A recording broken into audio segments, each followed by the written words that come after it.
stingrays are all related, so they're all from the same family, and that family is called the elasmobranchs. One of the biggest similarities between sharks and stingrays is their body type. So raise your hand if you think they have bones in their body like we do. Raise your hand if you don't think they have any bones in their bodies. Yeah, you guys are so smart. Sharks and stingrays actually do not have any bones in their bodies. Their bodies and their skeleton structure are actually entirely made up of cartilage, the same as what our ears and our noses are made out of. So if you give your nose a little wiggle, it feels like there's a bone in there. There is no bone, it's all cartilage, and that's what their bodies feel like as well. Another big similarity between sharks and stingrays is their kind of skin. So rather than having scales like a fish would, sharks and stingrays' skin is made up of something called denticles.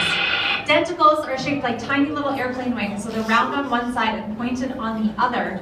And they're made out of something similar to what our teeth are made out of. It's very close to enamel.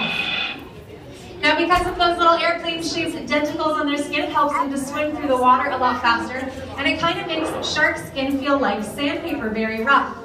Stingrays feel a little bit different though. Sam, what do you think those stingrays feel like, Sam? Stingrays feel, the best description we come up with is they feel like a wet mushroom.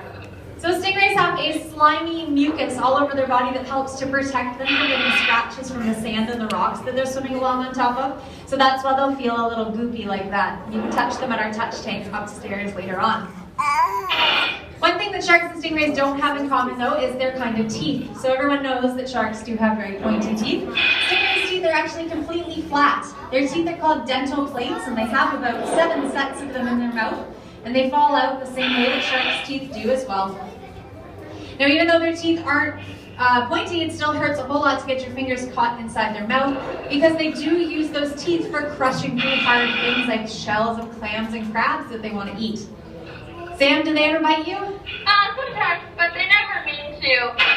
They just really get excited about their food. As you can see, I have all 10 fingers still, and it feels more like a car door slamming on your finger than anything else. So it's not that bad? It's not that bad. It hurts, but it's bearable. Yeah. So when you guys go upstairs to the touch tank, make sure you only touch them on top, because their mouths clearly, as you can see, are on the bottom. You don't want to get any fingers in there. Now, there's one other thing I want to tell you about sharks and stingrays, and that's the way that they defend themselves. So for stingrays in particular, they have a very unique mechanism. It's their stinger. When you're looking at the stingray, the entire tail is not the stinger. Okay, so the tail that's on the animal's body, that is just there to help them swim. The stinger itself is another piece altogether. It comes out between where the tail and the body meet. And it's very sharp, and it contains venom. Now, Sam, are you scared of being in there with all of the stingrays? No, not at all. These guys don't like using their stingers because it takes them 3 months to regrow them. So they only use them if they really, really feel like they have to. Plus, here at Ripley's, we clip them every 3 months or so just as an extra precaution for us and for you guys when you get to touch them upstairs. So if you guys were looking at that area I was describing between the tail and the body for the stinger, the only thing that you're going to see when you look there might be the little stump of a new stinger starting to grow back. So we clip the stingers off. It's the same as you would cut your cat or dog's fingernails at home. It doesn't hurt the animal because there's no nerves in there, and it'll grow back, like Sam said, after about 3 or 4 months. So you might see the new one starting to come back in.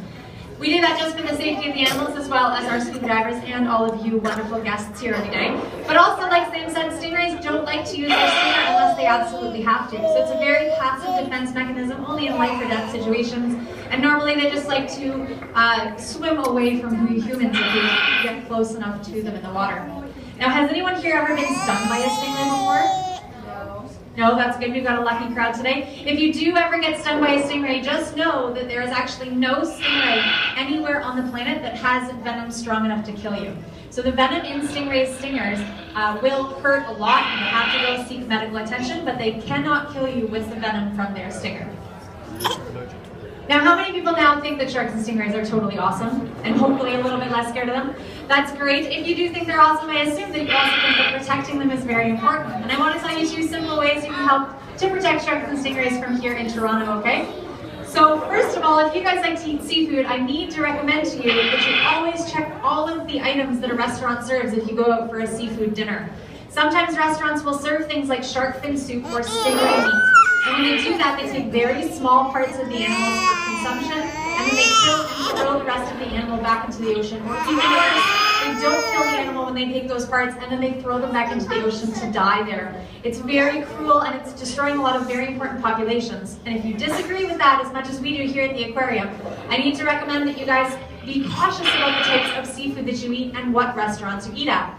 If a restaurant that does serve shark fin soup or stingray meat, make the decision to no longer eat there anymore. Even if you're not ordering it, you're still contributing to the sale of those products by sitting down at that restaurant. You can tell the owners why you don't want to eat there anymore, and maybe they'll want to help to protect sharks and stingrays after that as well. For all seafood in general, though, remember that it is 110% your choice to eat sustainable seafood. Nobody is forcing you to eat rare species, and there's lots of information on the internet that can help you to make smart choices with your dinners, okay?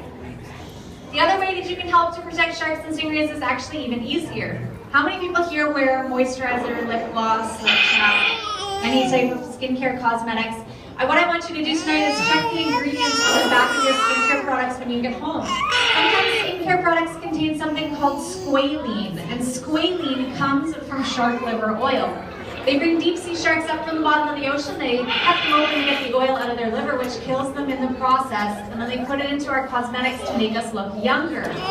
We do not need to know there are healthy green products that come from olive oils that work the exact same way. So if you are buying products that contain squalene, please make the choice not to buy those in the future anymore. And just remember that you do have an impact on these animals even from here in Toronto, okay? Thumbs up if that sounds easy to do and everyone has to do when they get home. Yes, that's great. We're going to round off here on a little bit of a lighter note. How many people think Sam has the best job in the entire aquarium? Yeah, pretty much everyone, right? Sam, do you have any advice for anyone who might want to learn how to scuba dive? Yeah, definitely. It's actually quite easy to do. Unfortunately, you can't do it here in the winter, but there's lots of places in the summer that you can learn in Toronto or the greater Toronto area, and just get out and do it. Yes, you can actually learn to scuba dive as young as 10 years old if you're interested. Lots of places to do it here. Great Lakes are an excellent opportunity. Or if you're going away on vacation this holiday season, look into it. It only takes you a couple of days and you will be certified for life. Scuba diving is a great way to see the planet. About 70% of the world is underwater, so you're missing out a lot if you decide to stay on land. Alright, that's all I've got for you today. My name is Steph. If you've got any questions, feel free to come on over and say hello. We'll also leave the microphone on if you want to ask Sam any questions while she's inside the tank feeding the stingrays. Otherwise, thank you all so much for listening, and we hope you have an excellent afternoon here at Ripley's Aquarium of Canada.